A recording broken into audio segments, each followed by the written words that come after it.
Hello friends, welcome back to our channel. आज के इस वीडियो में हम लोग 20 फरवरी के करंट अफेयर्स का रिवीजन करेंगे। पहला क्वेश्चन है, भारतीय सेना ने जल थल रक्षा 2025 नामक तटीय सैन्य अभ्यास कहाँ किया है?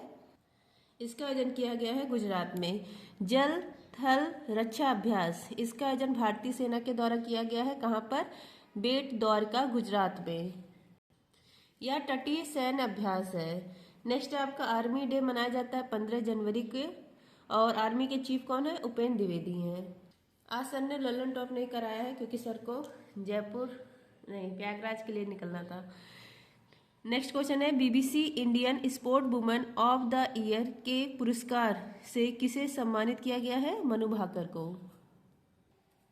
बीबीसी स्पोर्ट्स अवार्ड 2024, इसमें sport women's of the year का अवार्ड मिला है मनु भाकर को। मनु भाकर ये शूटिंग की प्लेयर है।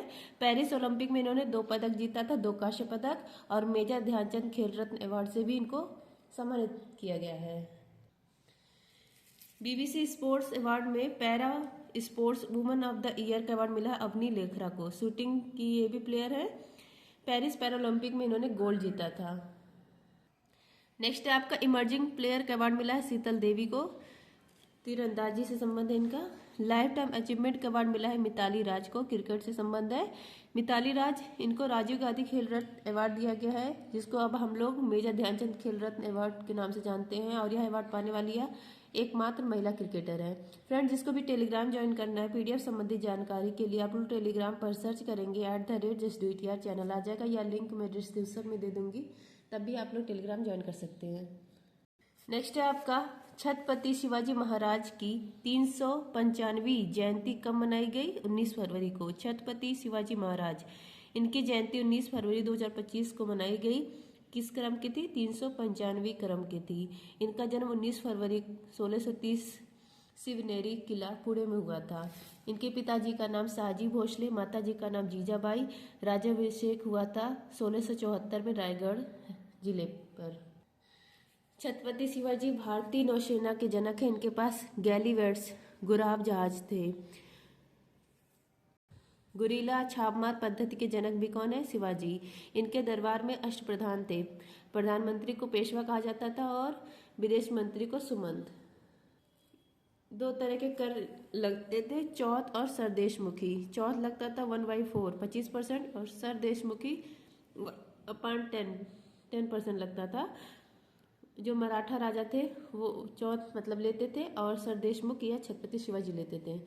11 जून 1665 को पुलंदर की संधि इन्हीं के समय में हुई थी। नेक्स्ट है, भारत, भूटान और बांग्लादेश के बीच त्रिपक्षीय व्यापार को बढ़ावा देने के लिए जोगी घोपा टर्मिनल कहाँ प्रारंभ हुआ है? असम में। जोगी घोपा टर्मिनल यह कहाँ पर? असम में है। त्रिपक्षीय व्यापार जंक्शन है। त्रिपक्षीय मतलब भारत, भूटान, बांग्लादेश, तीनों देशों के लिए मतलब यह त्रिपक्षीय व्यापार टर्मिनल है। इसका शुभारंभ किया गया है सर्बानंद सोनोवाल जी के द्वारा। जहाजरानी मंत्रालय इनके पास है, और यहाँ पर हरी झंडी दिखाई गई है 2 जहाज को, पद्म नेविगेशन और त्रिशूल जहाज को। पद्म नेविगेशन जहाज और त्रिशूल जहाज हरी झंडी दिखाई गई है, रवाना हुआ है। व्यापार को बढ़ावा देने के लिए तीनों देशों में यह स्टार्ट किया गया है टर्मिनल। नेक्स्ट है भारत भूटान एकीकृत चेक पोस्ट बनाई गई है दरंगा, असम। बांग्लादेश की सीमा पश्चिम बंगाल, असम, मेघालय, त्रिपुरा, मिजोरम से।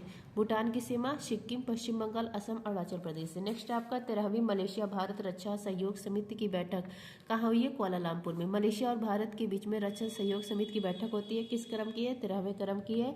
इसका आयोजन किया गया कुआलालंपुर, मलेशिया में। इसका उद्देश्य क्या है? रक्षा सहयोग को बढ़ावा देना।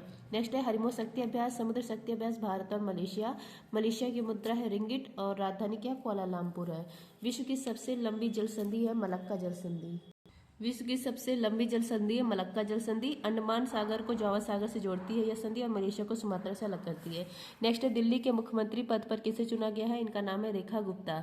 दिल्ली यहाँ की मुख्यमंत्री कौन बन गई है? रेखा गुप्ता। 20 फरवरी को रामलीला मैदान में इन्होंने शपथ ग्रहण की है। रेखा गुप्ता शालीमार बाग सीट से एमएलए, पहली बार एमएलए बनी है, और पहली बार ही मुख्यमंत्री भी बन गई। इन्होंने टैगलाइन दी थी काम ही पहचान, और भाजपा ने दिल्ली में यही टैगलाइन भी अपनाया था। जो रेखा गुप्ता है ये चौथी महिला मुख्यमंत्री हैं दिल्ली की। पहली सुषमा स्वराज, दूसरी शीला दीक्षित, तीसरी आतिशी मान लेना। अब कौन बन गई है चौथी? रेखा गुप्ता वर्तमान में।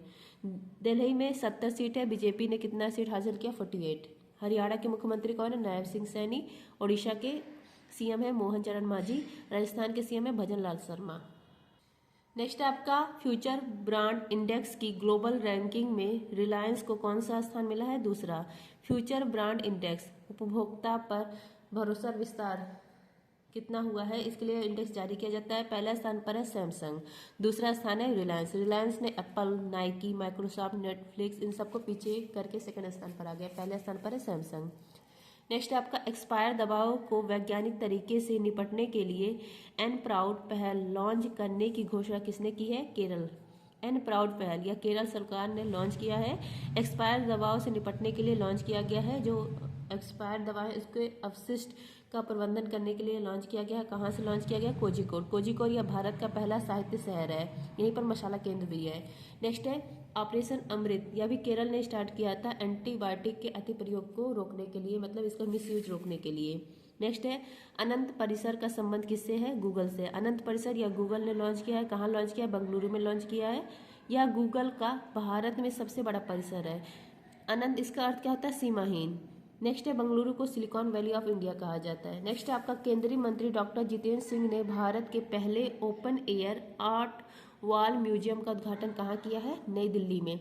Open air art wall museum, इसका शुभारंभ डॉक्टर जितेंद्र सिंह जी ने किया है। कहाँ पर? मौसम भवन दिल्ली में किया है और यह भारत का पहला है।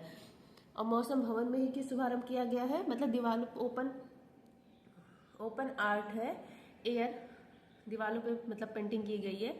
यह भारत का पहला है और मौसम भवन में ही क्यों शुभारंभ किया गया? क्योंकि भारतीय मौसम विज्ञान विभाग इसकी स्थापना हुई थी 1875 को। अभी हाल ही में इसके 150 वर्ष पूरे हुए हैं, तो इसी उपलब्धि में इसके इतिहास को दर्शाने के लिए मौसम भवन में इसका शुभारंभ किया गया है, open air art wall museum का। नेक्स्ट है आपका कतर के अमीर शेख तमीम बिन हमद अल थानी ने की भारत की यात्रा। नेक्स्ट है स्पेन के शोधकर्ताओं ने पौधे के घाव को ठीक करने के लिए बैक्टीरियल सेलुलोज पट्टिया की विकसित। ये किसके? पौधे को जैसे घाव लगता है तो घाव को ठीक करने के लिए विकसित किया गया है स्पेन के शोधकर्ताओं द्वारा बैक्टीरियल सेलुलोज की पट्टियाँ। I hope friends revision class पसंद आया होगा। Thank you. जय हिंद।